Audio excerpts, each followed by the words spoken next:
Hello and welcome back to RC Time. Since we last spoke, I have done one half of the wing. I thought I'd put one half together, make sure I can do it before I make myself look silly on here. No problems at all, that was easy. It was like I said, it was near enough clicked together. As you can see, that's done. I've prepped most of the other wing, and I thought I'd just show you how these click out of here and what I do with them. Basically laser cut, CNC cut, very easy, just a few little tags, but these are ply, so it's not like slicing through a nice bit of soft balsa. So I use quite a nice heavy knife for these, and then I'll just get them as close to the edge as I can. Just push down hard, there, and they just click, and that's through. And that's how I do them, and just cut the bits out. I'll just cut these two bits out. Like I say, they're pretty easy. There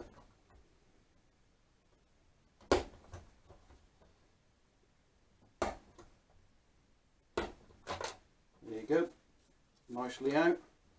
One more bit to do.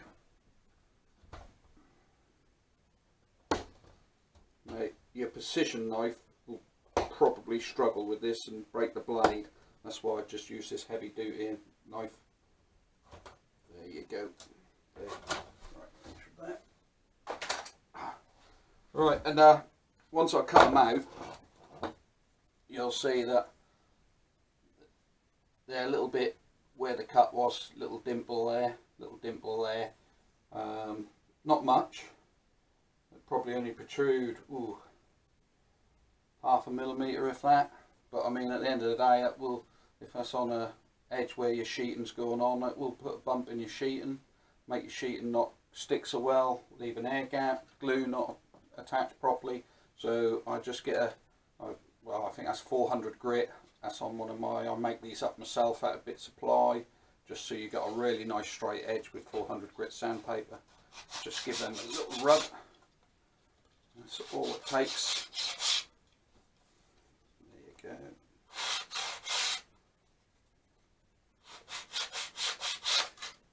There. Then we've got a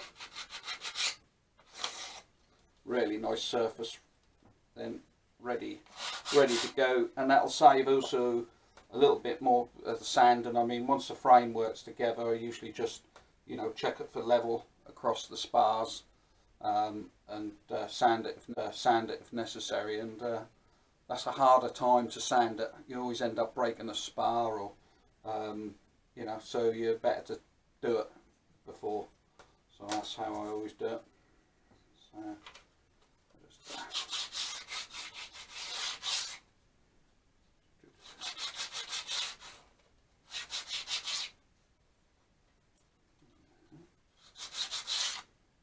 there you go. That's that done. Now the plan was pretty easy to follow. You got basically yeah, braces, or I call them, I suppose, spars. You got your ribs. So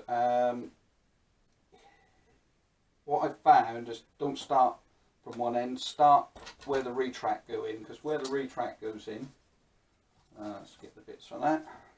This bit's the important bit. That's got a nice little tongue and groove ends go into there, so that holds fast. So you want to start with this and build round it, and then build out to the edge and out to the next edge. I found that was the easiest way, as you can see, so it fits in there really nice and tight and snug. That isn't going anywhere. What I'll do with this wings now is, once they're finished, I will cover one side, probably the underneath, might be the top, I'll see how I feel, but normally I do the underneath because it's flatter and easier to work with. Once I've covered one side, I'll then use that side to strengthen up, and then I'll sort all the flaps and the ailerons out, so that they can be cut out on the next stage. And I'll also go around all the joints with PVA white glue, wood glue, and just give them a little extra. I mean, what you'll see in a minute when I build is that I just use a little bit of super glue, a little bit of thin, and I've got a medium one here just in case I get a bigger gap in a joint, and I'll just use that, and you can build these in a few minutes. But I have known people who say that they're quite happy with super glue and they don't use nothing else, CA glue, whatever you want to call it. Me personally, I've always found super glue has a sort of like a tendency under vibration to crack. It's quite brittle, I find, and so just for that added safety, like I say, I'll do the bottom covering on, and then I will go around all the joints with PVA white wood glue. So, and that's just a little bit more peace of mind for me. I won't put too much on because we don't want it to be heavy.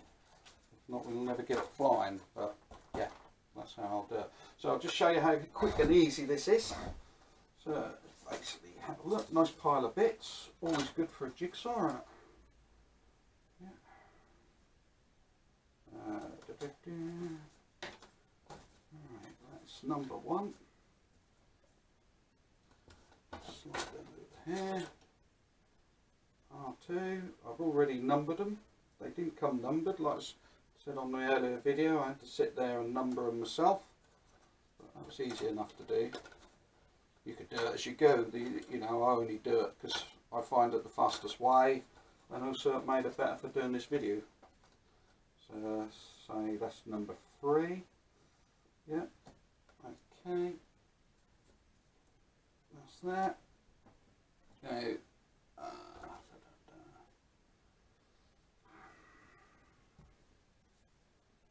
that's spruce. Ply infill.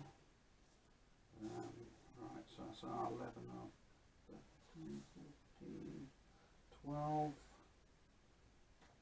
Quite an interesting kit, and R13, so that'll be the middle one,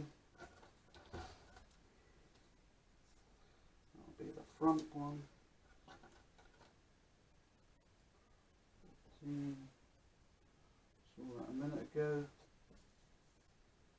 yeah, that'll be that one. Yeah, now as I said, these wings, because these are all in ply, all nice and straight, formers go to them, or the ribs go to these. So I mean, there ain't no bend, there's hardly anything movement in them, so you can't really go wrong on the wing. You shouldn't end up with a warped wing at all.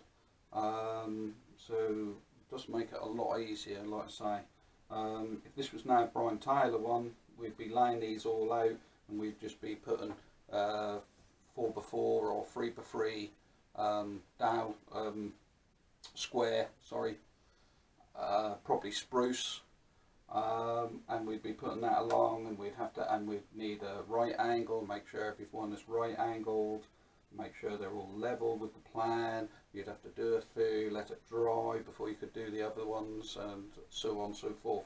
So this is not a complicated kit really, not at all. So that's the R12, that's that big one in there. Right, so basically the easiest way I found was to find your retract bit. Bear in mind, remember which wing you're doing, which is this one. So that will be basically on like that and like that. Okay. There, and there. So you can't actually go wrong. You know, how simple. Just start that off. Just put them there. I need them 3. Yeah. So we can line it up roughly with the plan, make sure we get it right. Just run a little dropper, very thin CA glue. Need a lot. There you go. And we ain't even got to wait for drying or nothing, because it ain't going to go anywhere, and all we're going to do is put this bit in, and this bit will even make it stronger. Right, make sure we get it the right way around. Let's down. So there. Simple as that. Now what I do with these is hold both bits firm to the table so they're level. Yeah, I think I'll need a little drop of thicker glue.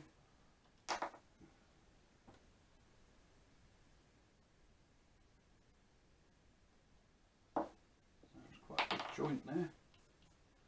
I'll squirt it off speedy upper.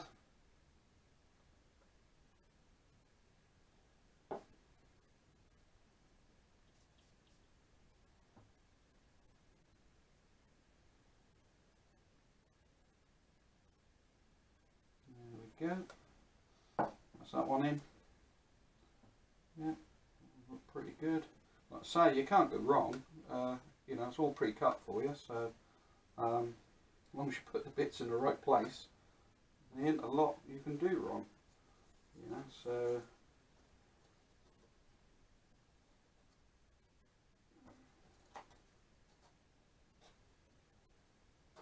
there you go. That one's there. Both bits flat to the bench. Just a little bit of thin glue on that one. There we go. Yeah. Lovely. Next one. Again, just make certain you get it the right way round. Just go by the thickness. That's thicker at the inboard end. Don't get caught out on it though. Always double check just in case. Your wing shape is weird or your former is different, but this one has a groove here. These go on the inboard end. It's them two there. When this wing is joint, there's a plate that goes in between them to strengthen and join the wing. So that's pretty easy. Again,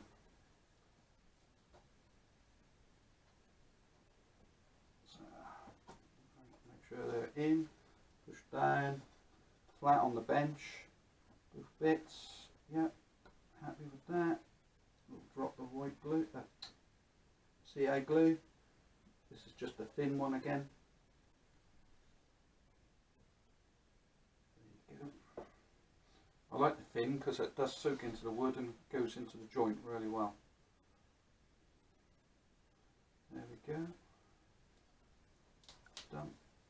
If you stuck it to the plan, you know you've got plenty of glue on it.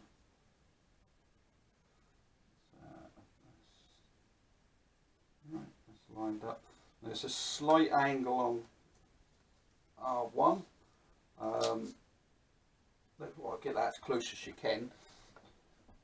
There will be, the angle will be done as actually cut into these slots. So when they're slid together and your strengtheners are slid through, they will actually give you your complete degree of dihedral, should I say, the correct word, dihedral.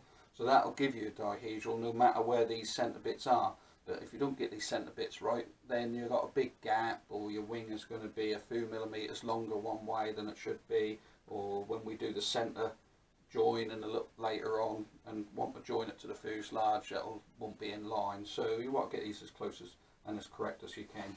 And it shows on the plan here is basically they're around about 12, no, not even that, I would say about 5 or 6 degrees, but it basically makes the wood just about twice as big as what it is, and the angle is actually cut on this bit here and on these to a degree, so they're pretty easy.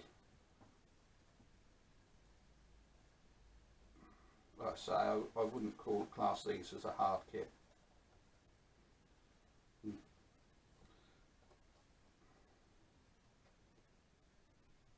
There we go, so we'll do one at a time.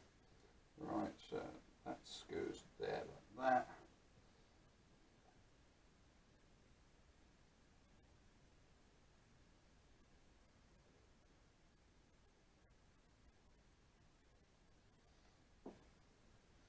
Use a bit of squirty stuff on there, if not I'll have to sit and hold it for a few minutes.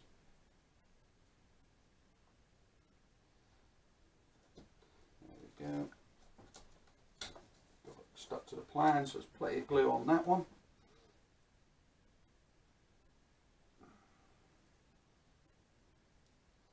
Hold down, make sure they're flat. that is the key, is just making certain that's flat on your bench when you glue.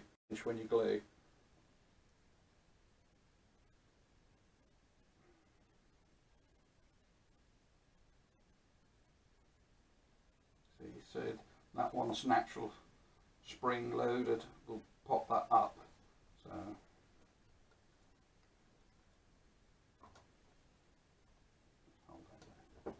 speed that up a bit.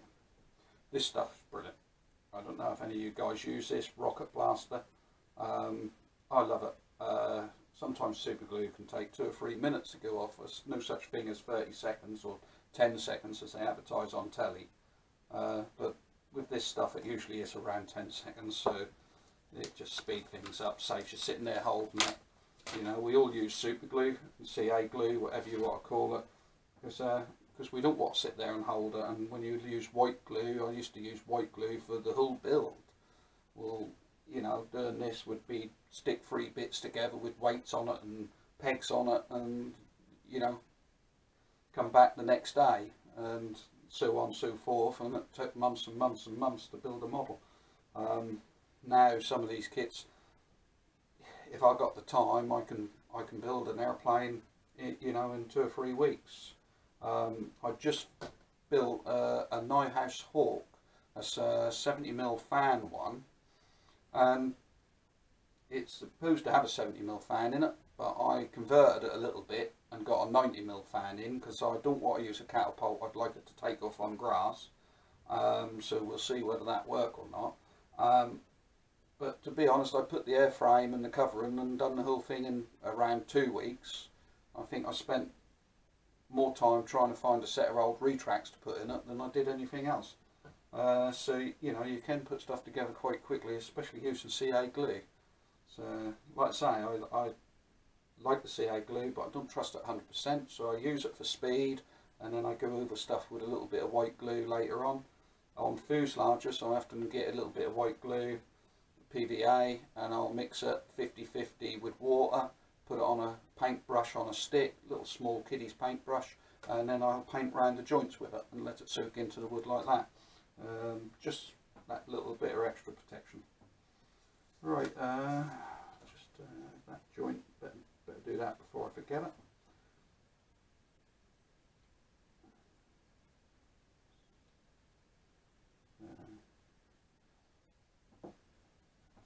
I'll talk to you guys all night and not do that.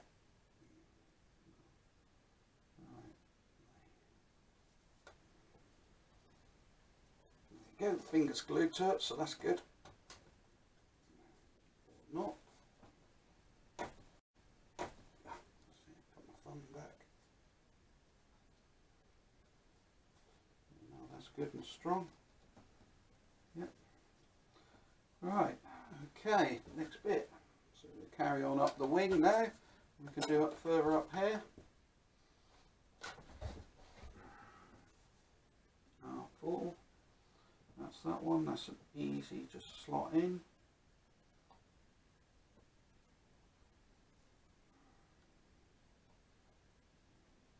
There we go. That's the end of that one. And then you've got R12 that will go along in there. So before I glue that, I'll slide R12 in, because that slots on a butt joint into there. There we go. And then that will actually hold itself near enough together then.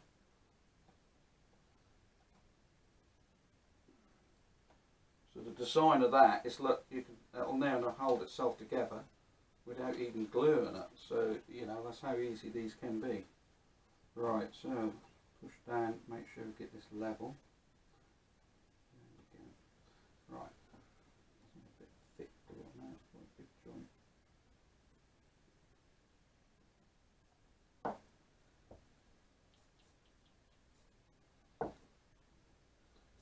Thin glue on here. That's going in alright. Roll that down. Big glue. Right.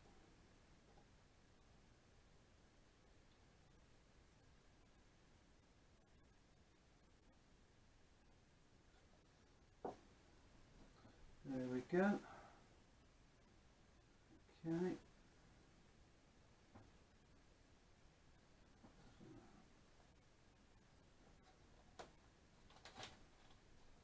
Stuck to the plan, so there's plenty of glue on it. Right. Okay, line that up. We've got another.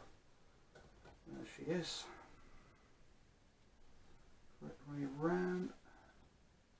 Yeah, she's even got slots in these.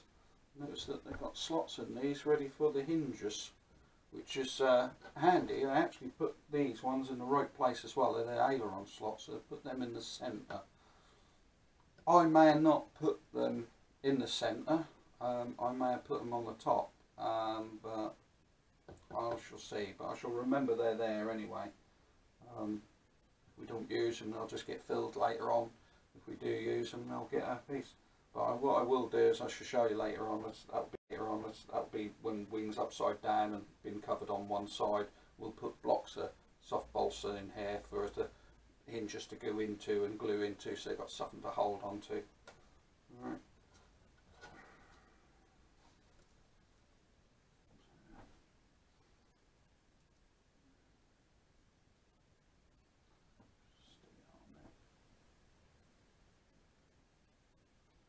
Right, next one, which is R5.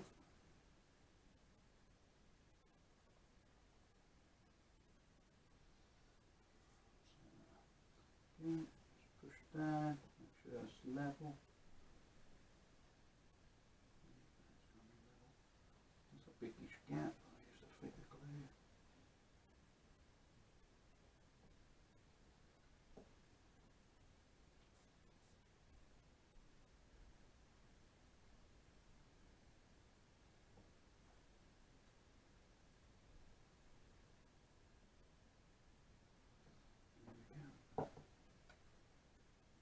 Hold.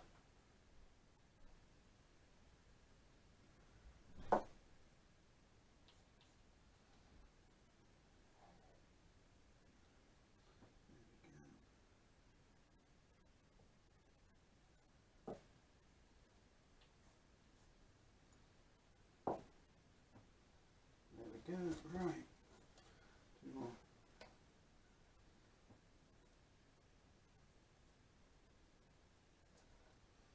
This end one fits in a little bit different.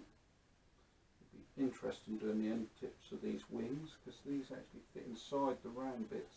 So I take it we have to cut that all out and fit them in. We'll sort that out a little bit later on. So.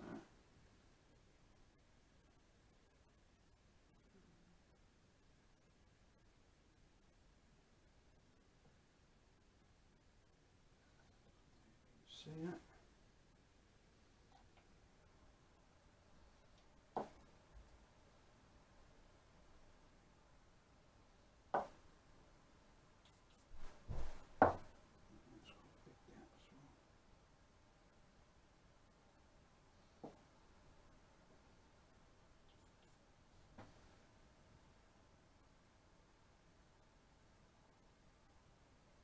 And there we go. Taken. It's held to the paper and not itself. I'll drop a thick net.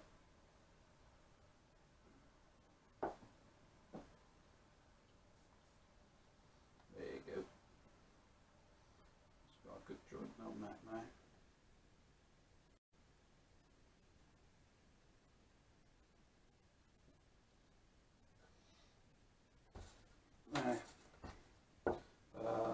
One little bit of hair that divides the R16, the ailerons to the flaps. Like I say, they're all got to be cut out, so it'll be easy enough to do later on. These aren't built separately, these are built into the wing and then cut off later. This is the best way on these. That's how the plan gives them to do. You know, if you do big Brian Taylor's, you know, say the 80-inch Spitfire, even the 70-inch Spitfire, they'll be built separately. So like a big Night House kit as well. But on these, you just build the wing and then cut these out. So I'll show you how to do them in a little while when we get to that stage.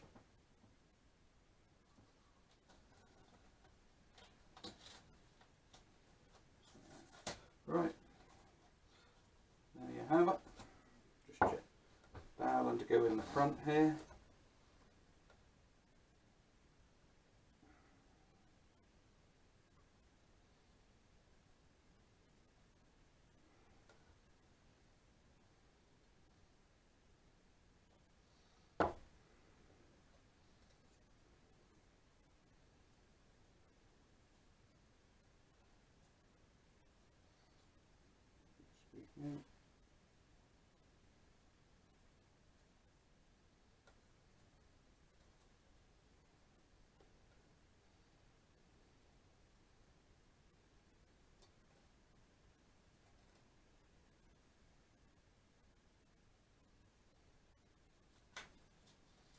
There we go.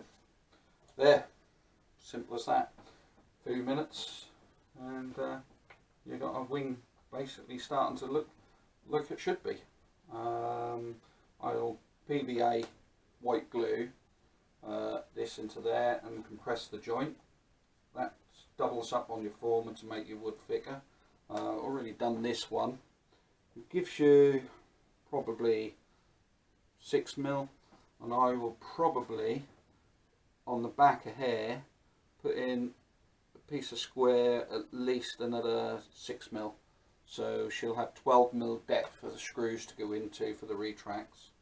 And I may, this one on this side, I don't know if you, how well you can see that, there's a cutout there, so that's not so good, but on this side I'll probably go the full length and glue to here, and then I might even put another strengthener in along here and along here. But we'll see. That you don't need to, but that's just how I've always built them, really. You know, there's always a chance that if you don't do that, you know, that'll pull out of the wing or break this former spar if you have a bad landing. So I tend to beef up the spars, beef up the mounts, and then hopefully I'll just pull the screw heads out of the retracts rather than smash the wing up if it does have a bad one. But yeah, that's in the luck of the gods, and I mean, none of us can guarantee what's going to happen on that sort of thing. What I was just going to do is, just before I go, I'm going to finish for the night now. I was just going to show you a couple of airplanes that I've done recently, or done in the past anyway. That was the Hawk that I mentioned a little while ago. She's in that state because I had the kit given to me. It wasn't particularly an airplane I wanted. I found some old retracts up in the end and legs, and I had an old motor lying around, 90mm fan. So until I know she'll take off on the grass and fly alright, I'm not going to waste any money on paint. If it flies well and takes off on the grass, then I shall sand it up, make the canopy a bit better, do some of the joints a bit better, and hey presto, sand her down and paint her and make her look nice and use it. But it'll cost me £40–50 for the paints for it, and you know, this is just money I don't really want to waste on that particular airplane. Up here, that's a Mark 14 Brian Taylor Spitfire, 70-inch, well 69–70, and I built that last year or year before last probably. It didn't take too long, 3 or 4 months. Really enjoyed building that. So there you go. That's Brian Taylor. So it's a Mark 14. So yeah, yeah. There's a Focke-Wulf up there, but that's a QL, I think they're called, or VQ. Someone will put me right on that. Pre-built, and the Mustang underneath it, that's the Hangar 9 20cc Mustang. That is awesome airplane. I bought that, I had to pre-order it, and I bought it as soon as it came in the country, and I had it ever since, and I've had a good 100 flights, and flies really well. So and then there's there's a little foamy red arrow, I think that's the FMS one, and that's a Free Wing Yak 130 super scale 90mm fan. That flies well. That's the only foamy that I've kept out of the big ones I've had. I had the F16, I had the T45, I had an A10.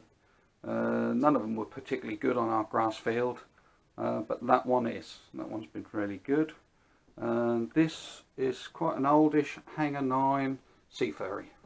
I think that's a 67 inch or 69 inch wingspan. Yeah, and that's been pretty good. All my models are electric. If they aren't electric, they're converted to electric, and so that's all I do. Due to the fact that my workshop and storage is all within my house, which means I've got central heated workshop, which is nice during the winter, but also means the wife isn't too keen on glow fill and petrol and smells everywhere, so electric suits that purpose. And I must admit, I do like electric. I get quite a bit of power out of it, and I seem to fly the airplanes alright. Alright, I'll talk to you next time. We'll be looking at leading edge and sheeting one side of the wing. Alright, okay, bye bye.